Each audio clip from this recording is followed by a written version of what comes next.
শুভ নববর্ষ বন্ধুরা। আজকে মায়ের সাথে হালখাতা করতে যাব, তাই রেডি হয়ে নিয়েছি।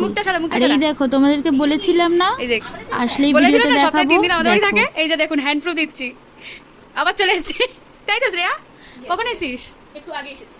ঠিক আছে, আমি বলেছিলাম আসলেই তোকে ব্লগে দেখাবো, দেখিয়ে দিলাম কিন্তু আবার।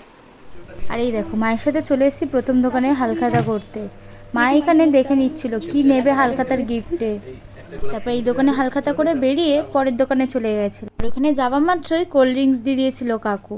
তারপর ওইখানে হালখাতা করে বেরিয়ে গেছিলাম, দিয়ে শ্বশুরবাড়ি চলে গেছি, গিয়ে খাওয়া দাওয়াটা করে নিয়েছি দুপুরবেলায়। আর এই দেখো, আজকে আমার শ্বশুরের জন্মদিন ছিল, এর জন্যই বার্থডে সেলিব্রেশন করতে গেছিলাম। তারপর সবাই মিলে মজা করছিলাম। তার মধ্যেই দেখো, বাবা মাকে কেক খাইয়ে দিচ্ছিল।